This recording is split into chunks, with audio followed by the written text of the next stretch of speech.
हरिओम. श्री स्वामी समर्थ भगवान की जय. श्री गुरुदेव दत्त. श्री स्वामी स्तवन. श्री गणेशाय नमः. श्री सरस्वते नमः. श्री गुरुभ्यो नमः. श्री कुलदेवताय नमः. श्री अक्कलकोट निवासी पूर्ण दत्तावतार दिगंबर यतिवर्य स्वामी राजाय नमः. ब्रह्मानंदं परमसुखदं केवलं ज्ञानमूर्ति द्वन्द्वातीतं गगनसदृशं तत्त्वमस्यादिलक्ष्यम् एकं नित्यं विमलमचलं सर्वदी साक्षीभूतं भावातीतं त्रिगुणरहितं सद्गुरु तन्नमामि. ओम रक्ताज रक्तवर्ण पद्मनेत्र सुहासवंदन कथा टोपीच माला दंडकमंडलुधर कट्टांकर रक्षस त्रैगुण्यरहित त्रैलोकपालक विश्वनायक भक्तवत्सल कलियुगे श्री स्वामी समर्थवार धारक पाहि मां पाहि मां पाहि मां. आता करूया प्रार्थना. जय जयाजी अगहरणा परात पराज कैवल्य सदना ब्रह्मानंदा यतिवर्या. जय जयाजी पुराण पुरुषा लोकपाला सर्वेशा अनंत ब्रह्मांडिशा वेदवद्या जगद्गुरु सुखधाम निवासिया सर्वसाक्षी करुणालया भक्तजन ताराया अनंत रूपे नटलासी. तू अग्नी तू पवन तू आकाश तू जीवन तूच वसुंधरा पूर्ण चंद्र सूर्य तूच पै. तू विष्णू आणि शंकर तू विधाता तू इंद्र अष्टतिपकलादी समग्र तूच रूपे नटलासी. तू अग्नी तू पवन तू आकाश तू जीवन तूच वसुंधरा पूर्ण चंद्र सूर्य तूच पै. तू विष्णू आणि शंकर तू विधाता तू इंद्र अष्टदीपकलादी समग्र तूच रूपे नटलासी. करता आणि करविता तुझे हवी आणि होता दाता आणि देवविता तुझ समर्थ निश्चय. जंगम आणि स्थिर तूच व्यापिले समग्र तुझ लागी अग्र कोठे नसे पाहता. असोनिया निर्गुण रूपे नटलासी सगुण ज्ञाता आणि ज्ञान तूच एक विश्वेशा. वेदांचाही तर्क चाचरे शास्त्रंतेही नावरे विष्णू शंकर एकसरे कुंठित झाले सर्वही. मी केवळ अल्पमती करू केवी आपली स्तुती सहस्रमुखे निश्चिती शिनल्या खाती वर्णिता. दृढ ठेवली चरणी माथा रक्षावी मजसी समर्था कृपा कटाक्षे दीनानाथा दासाकडे पाहावे. आता इतुकी प्रार्थना आनावी जी आपुल्या मना कृपा समुद्री यामिना आश्रय देजे सदैव. पाप ताप आणि दैन्य सर्व जाओ निरसोना इहलोकी सौख्य देवन परलोक साधन करवावे. दुस्तर हा भवसागर याचे पाववा पैलतील तन्मांतरणी साचार प्राप्त हो मजला ते. आशा मनीषा तृष्णा कल्पना आणि वासना भ्रांती भुली नाना न बांधतो तुझ्या कृपे. किती वर्णू आपले गुण द्यावे मज सुख साधन अज्ञान तिमिर निरसन ज्ञानार्क हृदय प्रकट पै. शांती मनी सदा वसो वृथाभिमान नसो सदा समाधान वसो तुझ्या कृपेने अंतरी. भवदुःख हे निरसो तुझ्या भजनी चित्त वसो वृथा विषयांची नसो वासना या मनाते. सदा साधू समागम तुझे भजन उत्तम तेने हो हा सुगम दुर्गम जो भवपंथ. व्यवहारी वर्तता न पडो भ्रांती चिंता अंगी न यावी असत्यता सत्य विजयी सर्वदा. आप्तवर्गांचे पोषण न्याय मार्गावलंबन इतुकी द्यावे वरदान कृपा करुणी समर्था. असोनिया संसारात प्राचीन तव नामामृत प्रपंच आणि परमार्थ तेने सुगम मज लागी. करता आणि करविता तूच एक स्वामीनाथा माझी ठाई वार्ता मी पणाची नसेची. गुरु ब्रह्मा गुरु विष्णू गुरुदेव महेश्वरा गुरु साक्षात परब्रह्म तस्मै श्री गुरुदेव नमः. हरि ओम. ओम तत्सवितुर्वरेण्यं भर्गो देवस्य धीमहि धियो यो नः प्रचोदयात्. ओम तत्सवितुर्वरेण्यं भर्गो देवस्य धीमहि धियो यो नः प्रचोदयात्. ओम तत्सवितुर्वरेण्यं भर्गो देवस्य धीमहि धियो यो नः प्रचोदयात्. ओम तत्सवितुर्वरेण्यं भर्गो देवस्य धीमहि धियो यो नः प्रचोदयात्. ओम तत्सवितुर्वरेण्यं भर्गो देवस्य धीमहि धियो यो नः प्रचोदयात्. ओम तत्सवितुर्वरेण्यं भर्गो देवस्य धीमहि धियो यो नः प्रचोदयात्. ओम तत्सवितुर्वरेण्यं भर्गो देवस्य धीमहि धियो यो नः प्रचोदयात्. ओम श्री अथर्व शिष्यं गणपती अथर्वशिष्यं शांती मंत्र. ओम भरणं ओम भद्रं कर्णेभिः शृणुयाम देवा भद्रं पश्चिमाक्षभिर्यजत्रा स्थिरे अंगेष्टुष्वात् तनुभिः वैश्यमदेवहितयदायु. ओम स्वस्ति न इंद्रो रुद्रश्रवाः स्वस्ति न पूषा विश्ववेदाः स्वस्ति नश्च अरिष्टनेमि स्वस्ति न स्पति ददातु। ओम शांति शांति शांति। ओम नमस्ते गणपतये। तमेव प्रत्यक्षं तत्मासि, तमेव केवलं कर्तासि, तमेव केवलं धर्तासि, तमेव केवलं हर्तासि, तमेव सर्वं खल्विदं ब्रह्मासि। त्वसाक्षादात्मासि नित्यं।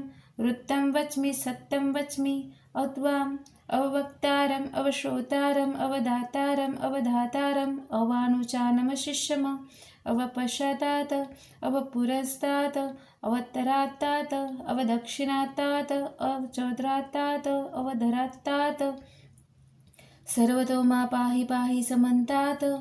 त्वमानवसब्जन्मये त्वामनस ब्रह्ममय स्वचिदानन्दद्वितीयोऽसि। त्वप्रत्यक्ष ब्रह्मासि, त्वज्ञानमय विज्ञानमयोऽसि। सर्वं यदिदं तत्त्वजायते, सर्वं यदिदं विष्यति, सर्वं यदिदं नविष्यति, सर्वं यदिदं प्रत्येति। त्वभूमिरापनलनिलोभनभा त्वच्वधारि वाक्पदानि। त्वगुणत्रयातीतः, त्वदेहत्रयातीतः, त्वकालत्रयातीतः, त्वमूलाधारस्थितोऽसि नित्यं। त्वशक्तिरित्यात्मकः, त्वयोगिनाधायति नित्यं। त्वं ब्रह्मास्तं विष्णुस्तं रुद्रस्तं इन्द्रस्तं अग्निस्तं वायुस्तं सूर्यास्तं चन्द्रमास्तं ब्रह्मपुरं सरं। गणादिपूर्वमुष्याये वर्णादि तदनन्तरम् अनुस्वारपरतरा अर्धतुलसितं तारेण रुद्धम् ऐतृमनुस्वरूपं। गकारपूर्वरूपम् अकारमध्यं रूपम् अनुस्वारान्तरूपं बिन्दुरुत्रूपं नादसन्धामसहिता सन्धि सैष गणेशविद्या गणकऋषि निच्छन्द गायत्री छन्द गणपतिरेवता। ओम गण गणपतये नमो नमः। एकदन्ताय विद्महे वक्रतुण्डाय धीमहि तन्नो दन्ति प्रचोदयात्। एकदन्तचतुर्हस्तं पाशमकुशधारिणं रदचवरदहस्ते बिभ्रान्मुक्षध्वजं रक्तम्बोदरशुपकर्णकृतवाक्सं रक्तगन्धालपावृतपुष्पसुपूजितं भक्तानुकम्पतदेव जगत्कारणमूर्छितम् आविर्भूतसृष्टादौ प्रकृते पुरुषात् परम् एवं ध्याति नित्यं स्वयोगिना विघ्नावर। नमो रातपते नमो गणपते नमः प्रमथपते नमस्ते अस्तु लंबोदराय एकदन्ताय विघ्ननाशिने शिवसुताय श्रीवरदमूर्तये नमः। ओम भद्रं कर्णेभिः शृणुयाम देवा, भद्रं पश्चिमाक्षभिर्यजत्रा, स्थिरे अंगे सुष्ठुस्तनूभुवेशमदेवहितयदायु। ओम स्वस्ति न इंद्रो वृद्धश्रवाः, स्वस्ति न पूषा विश्ववेदाः, स्वस्ति नस्तष्टो अरिष्टनेमि, स्वस्ति न बृहस्पति ददातु। ओम शांति शांति शांति। श्री स्वामी समर्थ महाराज की जय। श्री गुरुदेव दत्त। अध्याय 1. सर्व ग्रंथकाराच्या पद्धतीनुसार ग्रंथकर्ता सरस्वती गंगाधर यांनी ग्रंथाच्या पहिल्या अध्यायात ग्रंथ निर्विघ्नपणे सिद्धीस जाण्यासाठी सर्व देवता, साधू संत, आपले पूर्वज व गुरुजनांना वंदन करून त्यांचे आशीर्वाद घेतले आहेत. ग्रंथकाराने श्री गणेश, श्री सरस्वती तसेच ब्रह्मा विष्णू महेश त्रयी, इतर सर्व देव, सिद्धी, यक्ष, किन्नर, ऋषीश्वरी इत्यादींना नमन केले आहे. तसेच नृसिंह सरस्वती यांची आज्ञा झाली म्हणून हा ग्रंथ लिहिला आहे.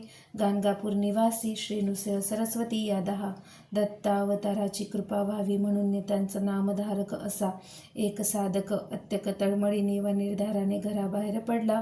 प्रवासात त्याने व्याकुळ अंतकरणाने गुरुची करुणा भाकली. परमेश्वर व गुरु एक मानून त्यांची स्तुती केली. त्यांना दर्शन देण्यासाठी विनवणी केली. नामधारकाने अशी विनवणी केली तेव्हा कृपावंत गुरुनाथ वेगाने तिथे प्रकट झाले. वासरासाठी गाय जशी आतुरतेने येते तसे श्री गुरु आपण होऊन त्यांच्यासाठी आले. श्री गुरुमुनी येताच नामधारकाने त्यांच्या चरणयुगलावर मस्तक ठेवून त्यांनी वंदन केले. त्यांना आपल्या हृदय मंदिरात स्थान दिले. त्याचप्रमाणे त्यांची षोडोपचारे पूजाही केली.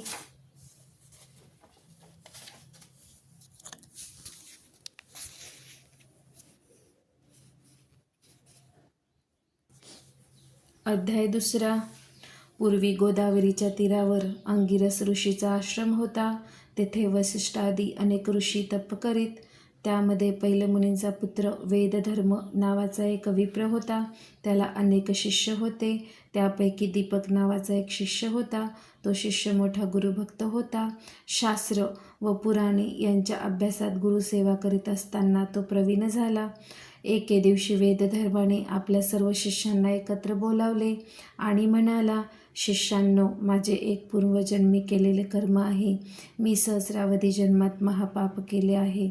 अनुष्ठान केल्याने त्यातील पुष्कळसे पाप धुवून गेले आहे, परंतु त्यापैकी काही अजून उरले आहे. ते माझे मलाच भोगायला लागणार, त्याशिवाय ते संपणार नाही. मी जर तपसामध्याने त्या पापाची उपेक्षा केली तर ते माझ्या मोक्षाच्या आड येते. तेव्हा मी देहाने भोगल्याशिवाय त्याचा निराश होणार नाही. त्या पापाची निष्कृती होण्यासाठी मी वाराणसीला जाणार आहे. तेथे गेल्याचे पाप शीघ्र शालन होईल असे शास्त्रात सांगितले आहे. त्यावेळी माझा सांभाळ करायला व शुश्रूषा करायला तुम्ही पैकी कोण तयार आहे, त्याने ही जबाबदारी स्वीकारावी. त्यातून शिष्यातून दीपक लगेच पुढे आला आणि गुरूंना म्हणाला, स्वामी, आपण मला आज्ञा करावी. मी आपली कशी सेवा करावी ते मला निसंकोचपणे सांगावे. काया वाचा मने मी आपली मनापासून सेवा करून आपणाला या व्याधीपासून मुक्त होण्यास मदत करू इच्छितो. मी स्वतः आपले भोग स्वीकारायला तयार आहे, तरी कृपा करून मला सेवा करण्याची संधी द्यावी. दीपकाचे वचन ऐकून वेदधर्म दीपकाला म्हणाले, दीपका, माझे भोग मलाच भोगायचे आहे. ते मुलाला व किंवा शिष्याला देता येत नाही. मी केलेल्या पापामुळे यापुढे 21 वर्ष मी कुष्ठाने अंग झडलेला आंधळा पांगळा असा होईल. हे सर्व शरीराचे भोग मी 21 वर्ष भोगल्याशिवाय नष्ट होणार नाही. तेव्हा त्या सर्व काळामध्ये तुला माझी सेवा करण्याची इच्छा असेल तरच तू मला काशीला घेऊन चल. तुझ्यामुळे हे शिष्योत्तमा मी शाश्वत पदास पोचू शकेन. काशीस मणिकर्णिकेच्या उत्तरेस कवलाश्वर तीर्थाजवळ ते गुरु शिष्य राहिले. तेथे वेदधर्मास कुष्ठरोग झाला. गुरुला दिलेल्या वचनाप्रमाणे दीपकाने गुरुची अत्यंत मनोभावे सेवा केली. गलित गात्र व चिडखोर झालेल्या गुरुच्या सर्व लहरी व त्याने केलेला छळ त्या शिष्योत्तमाने आनंदाने सोसून त्याची सेवा केली. दीपकाची गुरुसेवा पाहून भगवान शंकर प्रसन्न झाले. तुला वरदान देऊन मी तुझ्या गुरुची व्याधी नष्ट करतो, असे भगवान शंकर दीपकाला म्हणाले. परंतु गुरुची आज्ञा नसल्यामुळे दीपकाने वरदान घेण्यास नाकारले. भगवान शंकरांना त्यांची गुरुभक्ती पाहून नवल वाटले. त्यांनी श्री विष्णूंना दीपकाच्या गुरुभक्ती प्रति सर्व कथा सांगितली. त्याची गुरुभक्ती पाहून साक्षात विष्णू समाधान पावले. दीपकासमोर प्रकट होऊन त्यांनी दीपकाला वर मागण्यास सांगितले. दीपकाने अधिक गुरुभक्ती करण्याचे सामर्थ्य व ज्ञान द्यावे, म्हणजे मला गुरुची सेवा अधिक चांगली करता येईल, असा वर मागितला. श्री विष्णू दीपकाला तसा वर देऊन अंतर्धान पावले. नंतर दीपक गुरुजवळ गेला. तेव्हा गुरूंनी त्याला विचारले, भगवान विष्णूंना तुला काय वरदान द्यावे ते मला सांगावे. भगवान विष्णूंनी तुला काय वरदान दिले ते मला सांगावे. दीपकाने घडलेला सर्व वृत्तांत आणि त्याला मिळालेल्या वरदानाची सर्व हकीकत सांगितली. वेदधर्म आपल्या शिष्य दीपकाची गुरुनिष्ठा पाहून संतुष्ट झाले व त्यांनी दीपकाला तो दीर्घायुषी होऊन तुला वाचासिद्धी प्राप्त होईल व यापुढे तू काशीपूरला निवास करशील, असा आशीर्वाद दिला. याप्रमाणे वेदधर्म शिष्याला प्रसन्न झाला व त्याच क्षणी त्याचा देह व्याधीमुक्त झाला.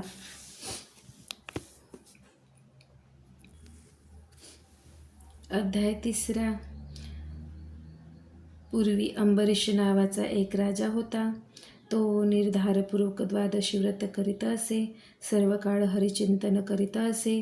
त्याच्या व्रताचा भंग करण्यासाठी दुर्वास ऋषी द्वादशीला अतिथी म्हणून त्याच्याकडे जात आले. ती द्वादशी अशी होती की सूर्योदयानंतर 1 घटकेच्या आत उपवास सोडायचा होता व अतिथी तर फारच श्रेष्ठ होता. अंबरीशला फार भय वाटू लागले. पारणे नीट पार पडेल की नाही अशी शंका वाटू लागली. दुर्वास ऋषी येताच अंबरीशाने त्याने नम्रपणे वंदन करून पाद्य अर्घ्य इत्यादी देऊन त्यांची यथोपचार पूजा केली. त्यांनी दुर्वासाची विनवणी केली, आज 1 घटिकाच साधन द्वादशी आहे, तेव्हा कृपा करून आपले प्रात अनुष्ठान लवकर समाप्त करून भोजनाला घटकेच्या आत यावे. दुर्वास ऋषी नदीवर गेले. तिथे अनुष्ठान करता करता 1 घटका झाली. अंबरीशाने आपला व्रतभंग होऊ नये म्हणून वेळेच्या आत तीर्थप्राशन करून उपवास सोडला. त्याने ऋषीच्या भोजनासाठी उत्तम पक्वान्ने केली होती. तोच दुर्वास ऋषी आले. त्यांनी राजाच्या मुखाकडे पाहिले व म्हणाले, अरे दुरात्म्या, अतिथीला न देताच भोजन घेतलेस काय? ऋषी शाप देणार तेवढ्यात अंबरीषाच्या विष्णूचे स्मरण केले. नारायण हा भक्तवत्सल आहे. तो अंबरीषाचे रक्षण करण्यासाठी धावून आला. दुर्वासांनी अंबरीषाला शाप दिला, तुला प्रत्येक योनीत याप्रमाणे जन्म घ्यावे लागतील. तोच विष्णू अंबरीषाजवळ येऊन उभा राहिला. ऋषीने वचन खोटे होणार नाही हे जाणून अंबरीषाने विष्णूचे चरण धरले. विष्णू दुर्वासांना म्हणाला, तुम्ही माझ्या भक्ताला शाप दिलात, मी त्याचे रक्षण करणार. तुम्हीच मला शाप द्यावा असे मला वाटते. ज्ञानी लोकांतही श्रेष्ठ लोक पृथ्वीवर युगानुयुग तप करतात, पण भूलोकी हरिचरणाची भेट दुर्लभ आहे. हा विष्णू शापाच्या निमित्ताने लक्ष्मीसहित अवतार घेईल व भक्तांचा उद्धार करील. या हेतूने त्यांनी विष्णूला शाप दिला. तू भूलोकी अनेक स्थानी अवतार घेऊन जन्मावेस. तुझे 10 अवतार प्रसिद्ध होतील. जगतपिता विष्णू याने आपल्या पुढील कार्यावर लक्ष ठेवून अशा प्रकारे शाप स्वीकारला. महाभारतात त्या दशावताराची कथा, विष्णूच्या अनंत स्वरूपांची कथा विस्ताराने दिलेली आहे. श्री स्वामी समर्थ.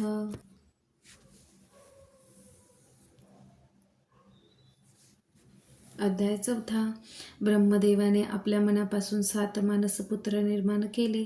मरीची, अत्री, अंगिरस, पुलस्त, पुलक, कृतू आणि वसिष्ठ या 7 पुत्रापैकी अत्री हा मुख्य.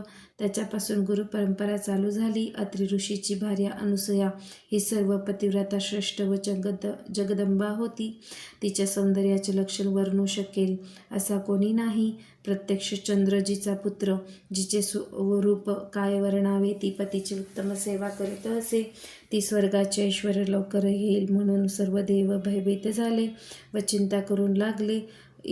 इंद्र आदी देव एकत्र येऊन ब्रह्मा, विष्णू, शंकर यांच्याकडे गेले व त्यांनी अत्री ऋषीच्या शुद्ध आचरण वर्ण करून प्रार्थना केली.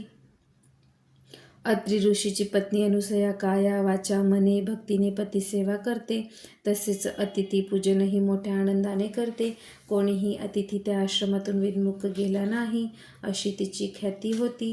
तेव्हा आमचे स्वर्गस्थान टिकून राहण्यासाठी आपण काही उपाय करावा असे सर्व देव विनवू लागले. हे ऐकून ब्रह्मा, विष्णू, महेश हे पतिव्रता अनुसूयेचा व्रतभंग करून तिला भूलोकी ठेवून किंवा विवस्नाचा पुत्र जो यम त्याच्या नगरास पाठवू असे ठरवून निघाले. सतीचे सत्व पाहण्यासाठी त्या तिघांनी भिक्षुकाचे रूप धारण केले व अत्रीच्या आश्रमात अभ्यागत म्हणून आले. अत्री त्यावेळी अनुष्ठानासाठी गेले होते. तेव्हा ते तिघे इकडे आश्रमात आले आणि अनुसूयाला आश्वासन देऊन म्हणाले, आम्ही अतिथी ब्राह्मण आहोत, भुकेने व्याकुळ झालो आहोत, तरी आम्हाला लवकर अन्न द्यावे.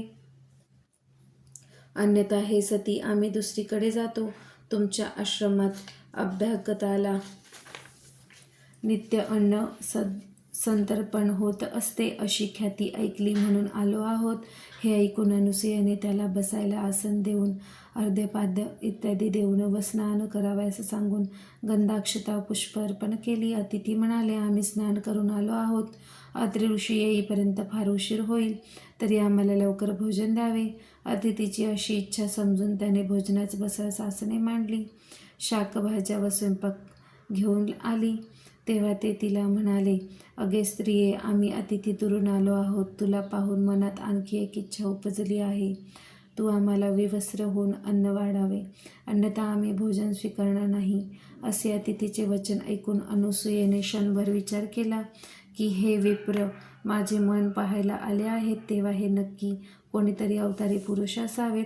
अतिथी विन्मुख जातील तर आपल्या तपाची हानी होईल. अतिथीचे स्वागत करण्यासंबंधीची आज्ञा मी कशी उल्लंघन करू? माझे मन निर्मळ आहे, तो दुष्ट मदन मला कायम करील. पतीचे जे तपोबल आहे तेच मला तारील.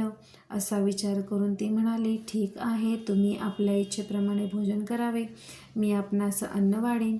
मग तिने स्वयंपाकगृहात जाऊन पतीच्या चरणांचे चिंतन करून मनात संकल्प केला, हे अतिथी माझी बालके आहेत.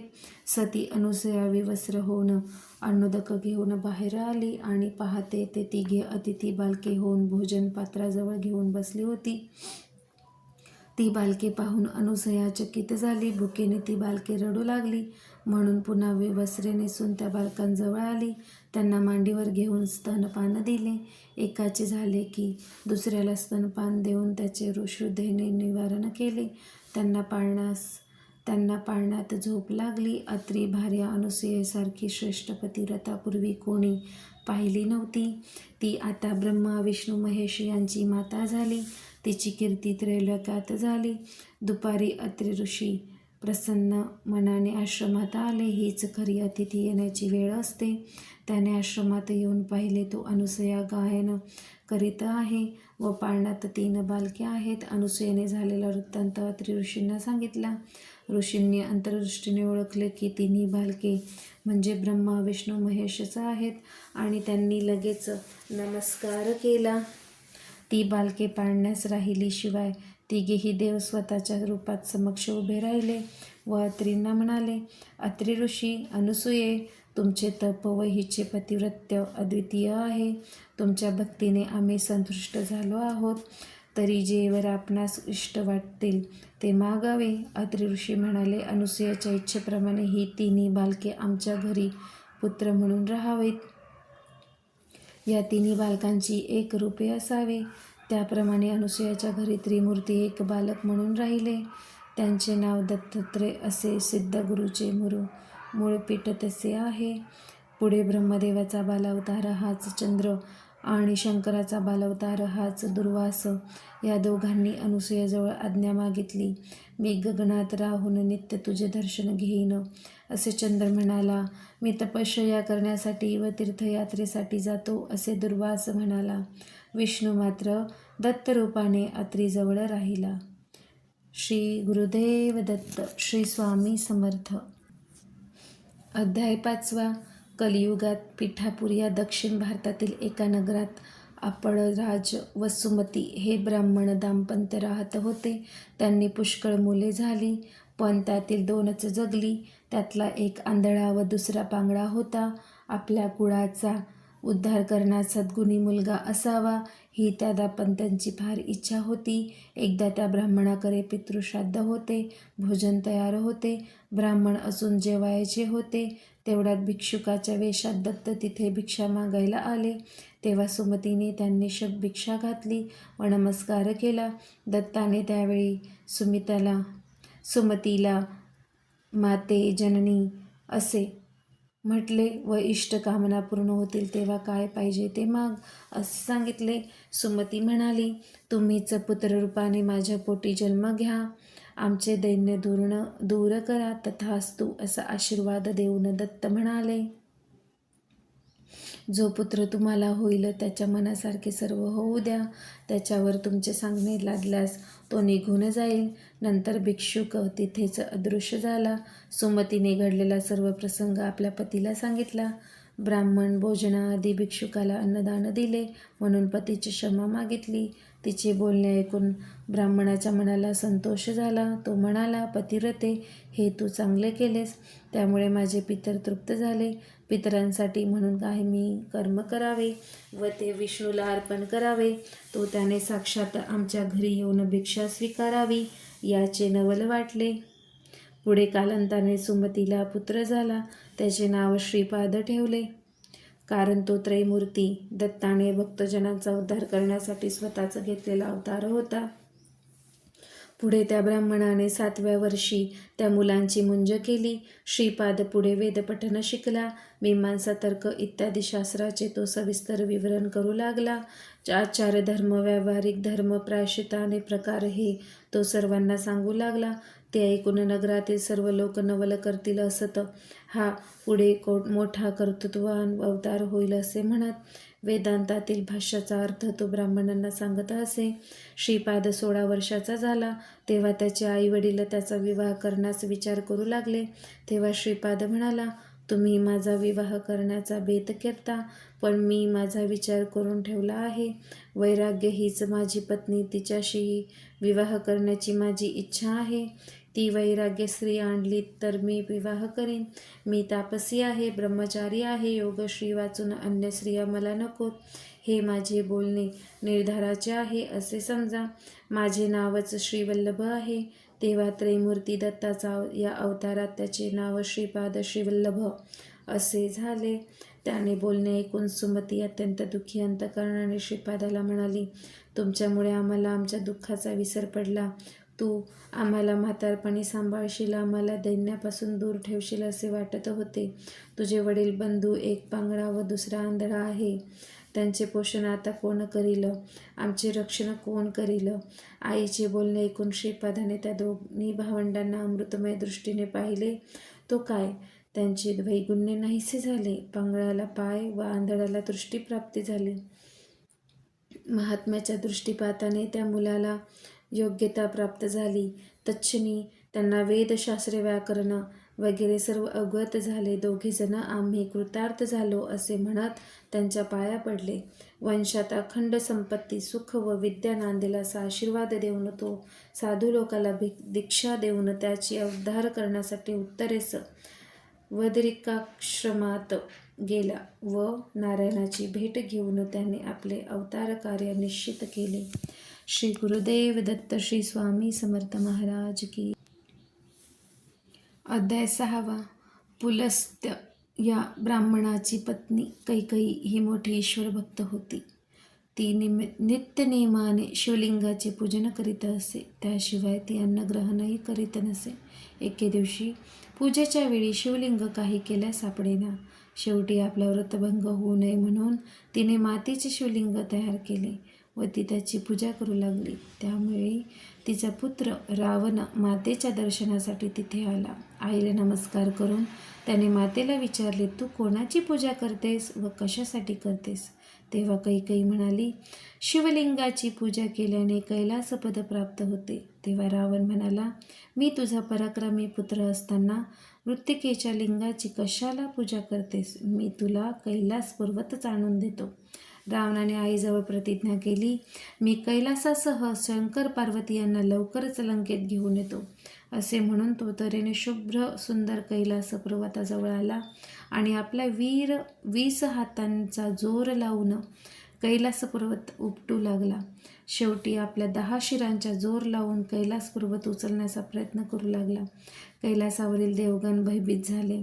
पार्वती भिवून शंकराजवळ आली. कैलासात काय झाले, असे हादरे का बसतात असे विचारू लागली. तेव्हा शंकर तिला म्हणाले, तू चिंता करू नकोस.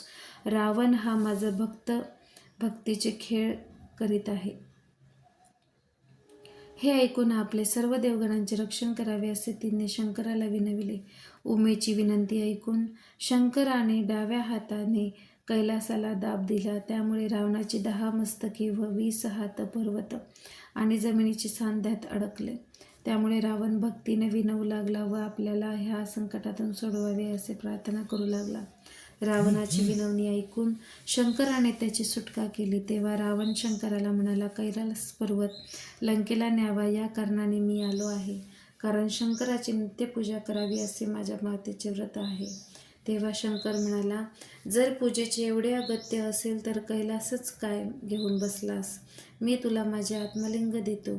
तुझ्या मनातील वासना पूर्ण करेल असे हे आत्मलिंग आहे. हे लिंग म्हणजे माझा प्राण आहे. त्याच्याजवळ हे लिंग असेल त्याला मृत्यू नाही.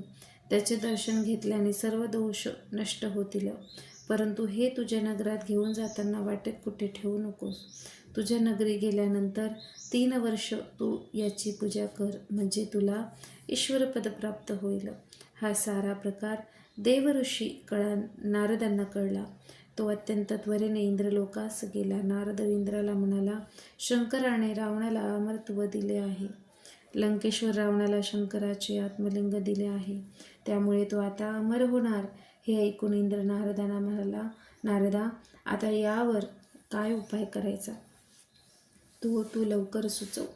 तेव्हा नारदाने म्हणण्याप्रमाणे इंद्र नारदासह ब्रह्मदेवाकडे गेले व त्याचा प्रकार ब्रह्मदेवाला सांगितला. ब्रह्मदेव इंद्राला म्हणाला, आपण लवकर वैकुंठाला जाऊन विष्णूला भेटूया. तोच त्यावर निश्चितपणे काही उपाय सांगू शकेल. तेथे नारायणाची भेट झाली. तो सर्व वृत्तांत ऐकून संतप्त झाला. देवकार्याचा नाश झाला असे म्हणून शंकराला भेटण्यास कैलासाला गेला आणि शंकराला म्हणाला, आपण हे काय केले? रावणासारख्या क्रूर दैत्याला प्राणलिंग देऊन अमरत्व दिले. त्यामुळे सर्व देवपणा त्याच्या घरी गेला. तो आता स्वर्ग नक्कीच हस्तगत करील. विष्णूने आपल्या सुदर्शन चक्राने सूर्य झाकून टाकला आणि विष्णू नारदांना म्हणाले, रावणाला स्नान संध्या वेळेवर करण्याची सवय आहे. तेव्हा तू पुढे जाऊन त्याच्याशी बोलत बसून व त्याच्या पुढे जाण्यास विलंब कर. मी गणेशाला विघ्न निर्माण करण्यासाठी पाठवतो. त्याने गणेशाला बोलावून सांगितले, रावण नेहमी तुझी उपेक्षा करतो आणि सर्व देव तुला वंदन करतात. त्याने शंकराला फसवून अतिशय महत्त्वाने मौल्यवान असे प्राणलिंग नेले आहे. तेव्हा तू बटूचे रूप घेऊन रावणाकडे जा.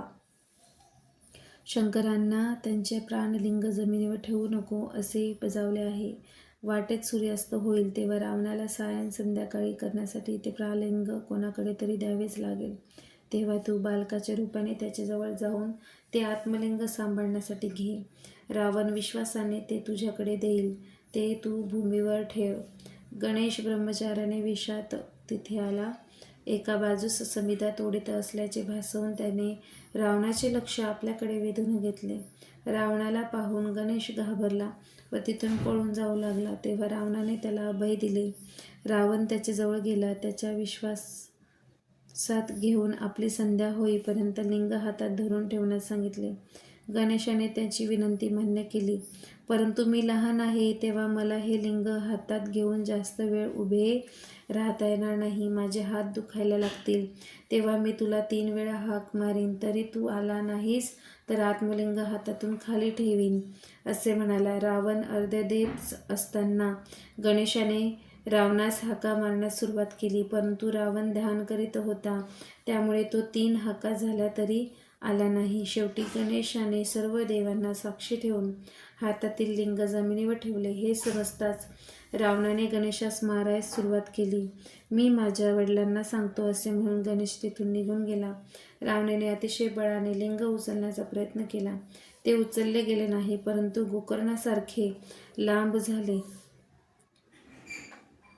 महाबळी रावणाचा उपाय चालेना म्हणून या लिंगावर महाबळेश्वर असे म्हणतात. या लिंगाला महाबळेश्वर असे म्हणतात. ते पुढे गोकर्ण क्षेत्र म्हणून प्रख्यात झाले. श्री गुरुदेव दत्त. श्री स्वामी समर्थ महाराज की जय. अध्याय 7. श्री गणेशाय नमः. मित्रासह हा इक्ष्वाकू वंशातला राजा अरण्यात शिकारीला गेला असता त्याने एका राक्षसाला मारले. त्या राक्षसाच्या भावाने राजाचा सूड घेण्यासाठी मानवी रूप मायावी शक्तीने धारण केले व राजाचा विश्वास संपादन करून त्याच्या विश्वासू सेवक झाला. पुढे श्राद्धाच्या दिवशी त्याने ऋषींना कपाटाने आचार्याकडून नरमास शिजवून भोजनास वाढले. हे वसिष्ठ मुनीच्या लक्षात आले. त्यांनी राजाला दोषी ठरवून 12 वर्ष ब्रह्मराक्षस होशील असा शाप दिला. राजा उलट शाप देणार होता, परंतु राणी मदयंतीने त्याचे निवारण केले. तेव्हा राजाने शापजल स्वतःवर पायावर टाकले. वसिष्ठाच्या शापाप्रमाणे तो ब्रह्मराक्षस झाला.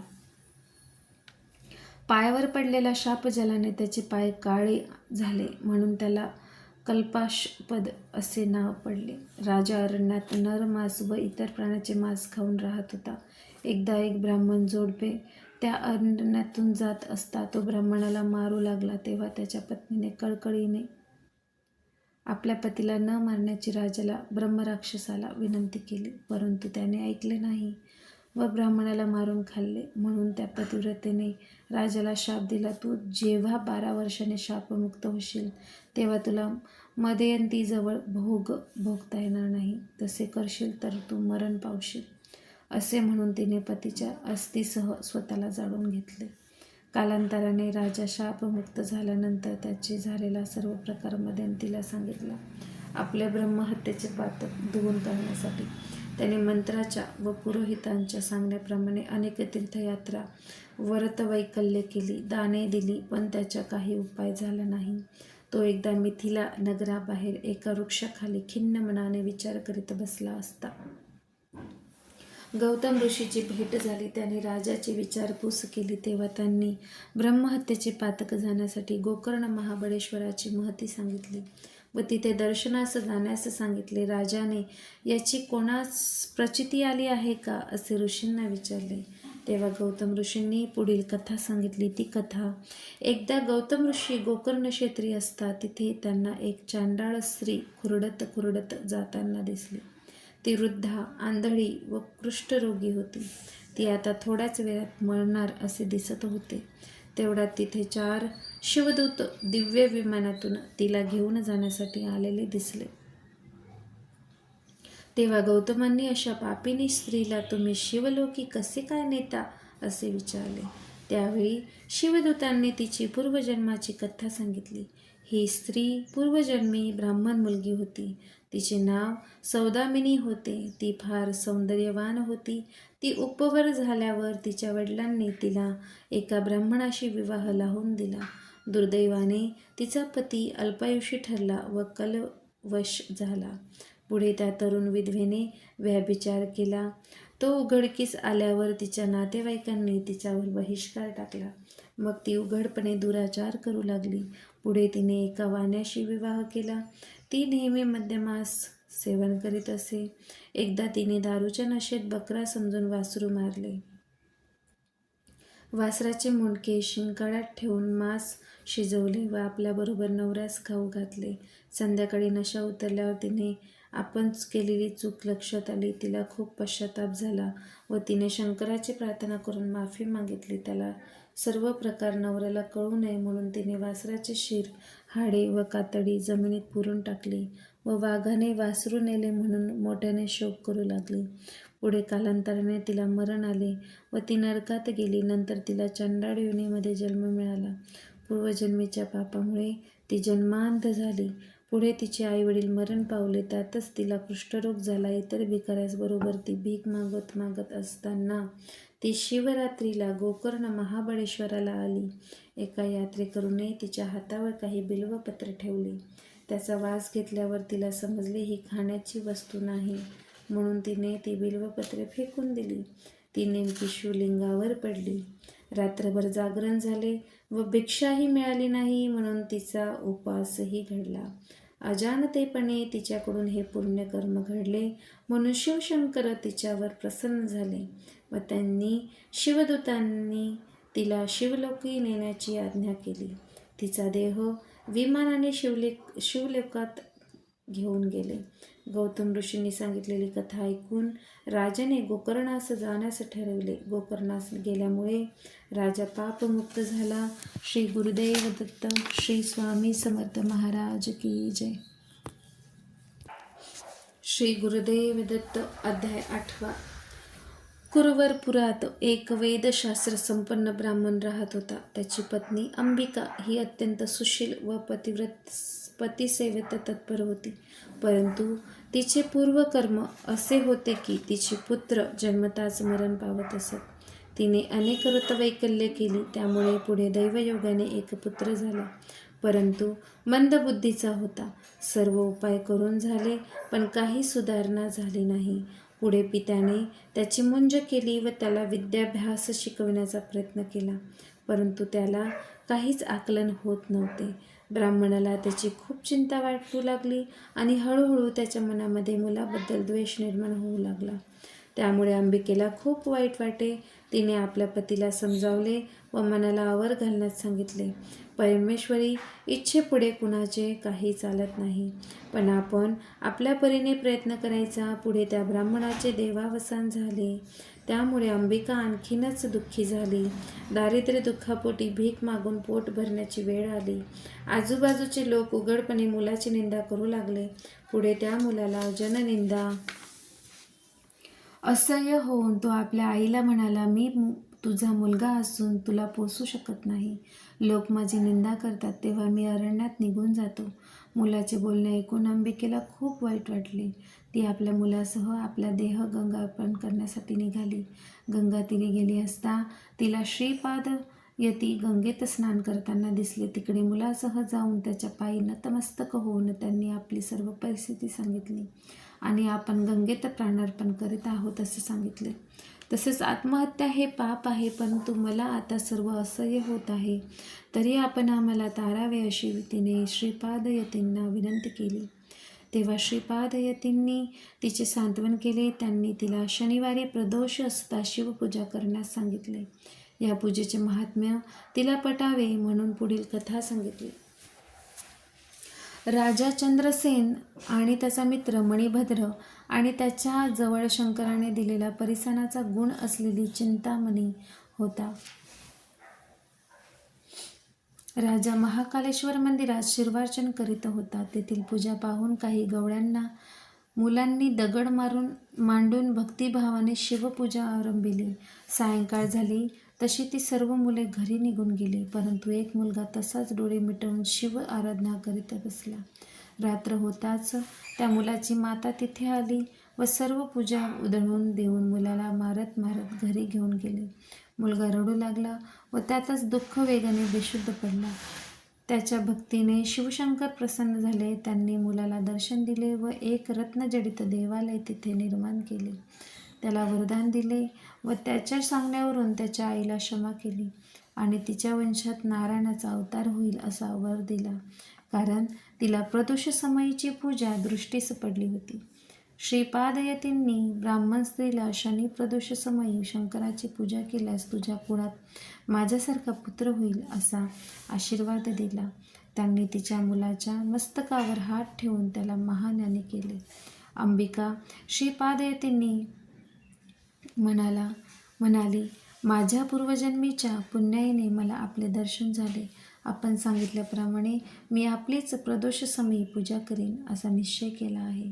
त्याचप्रमाणे तिने केले व तिची पूजा सफल झाली आणि तिचा पुत्र महाज्ञानी व वेदशास्त्र संपन्न झाला. सर्वांना तो श्रेष्ठ व पूज्य वाटू लागला. अशा प्रकारे त्या पती पत्नीवर गुरुकृपा झाली. श्री गुरुदेव दत्त. श्री स्वामी समर्थ. श्री स्वामी समर्थ. अध्याय 9. कुरवरपुरामध्ये श्रीपादांनी एका धोब्याला कसा अनुग्रह दिला त्याची ही कथा आहे. श्रीपाद स्वामी नेहमीप्रमाणे गंगेवरती स्नान संध्या करण्यासाठी तिन्ही त्रिकाळ जात असत. त्या गंगेच्या काठावर एक धोबी रोज कपडे धुवायला जात असे व गुरुमुनींना नित्य नमस्कार करीत असे. एक दिवस श्रीपाद धोब्याला म्हणाले, तू नियमितपणे निरपेक्ष बुद्धीने मला वंदन करतोस, तेव्हा तुझी ही भक्ती पाहून मी अत्यंत संतुष्ट झालो आहे. यापुढे तू काही नित्योपासना केलीस तर तुझी संसाराची चिंता दूर होईल. त्याप्रमाणे तू नित्यसेवा करण्यास आश्रमात जाऊ लागला. रोज आश्रमामध्ये झाडलोट करून संडास मार्जन करू लागला. तसेच पडेल ते काम सेवाभावाने करू लागला.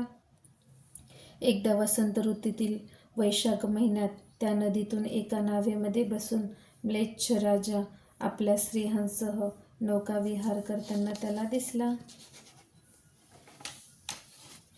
त्या सर्वांनी उत्तम आभूषणे वस्त्रे परिधान केली होती व त्याचे सर्व सैन्य नदी तीरावर थांबले होते. राजाचे सर्व ऐश्वर्य पाहून धोब्याला नवल वाटले. आपल्या नशिबी आलेले दारिद्र्य पाहून तो दुःखी झाला. राजाची पूर्व पुण्याई म्हणून त्याने हे सर्व वैभव प्राप्त झाले. आपल्यावर गुरुकृपा होऊन असे ऐश्वर्य मिळावे अशी मनात इच्छा निर्माण केली. श्रीपाद स्वामींनी त्याच्या मनातील इच्छा ओळखली. गुरूंनी त्याला जवळ बोलावून घेतले व कसली चिंता करतोस असे विचारले. राजाचे ऐश्वर्य पाहून माझ्या मनात असे सुख मिळावे अशी इच्छा निर्माण झाली व आपली सेवा करीत असताना मन विचलित झाले, तरी मला क्षमा करावी. तेव्हा श्रीपाद स्वामी म्हणाले, जन्मापासून तू खूप कष्ट व हालअपेष्टा सहन करीत आहेस. तुझ्या मनातील तमोगुणामुळे तुला राजपद भोगावेसे वाटते. सर्व इंद्रियाचे शमन केल्याशिवाय मन निर्मळ राहत नाही आणि उपासनेमध्ये वितुष्ट निर्माण होते. तेव्हा तुला राजभोग मिळावा असा मी तुला आशीर्वाद देतो. स्वामींचे वचन ऐकून धोबी हात जोडून स्वामींना म्हणाला, हे कृपासागरा, मी राजभोग घेताना तुझ्या चरणांना अंतरेन, तेव्हा आपले दर्शन पुन्हा मला केव्हा प्राप्त होईल ते कृपा मला सांगावे. तेव्हा श्री गुरु त्याला म्हणाले, वैदूर नगरात माझे काही कारणाने येणे होईल. पुढे जन्मी तुला आतकाल येईल तेव्हा मी नृसिंह सरस्वती अवतार तुला दर्शन देईल. श्री गुरुकृपा गुरुव पुरात राहून नंतर अदृश्य झाले, कारण त्यांना पुन्हा अवतार घ्यायचा होता. श्री स्वामी समर्थ महाराज की जय. श्री गुरुदेव दत्त.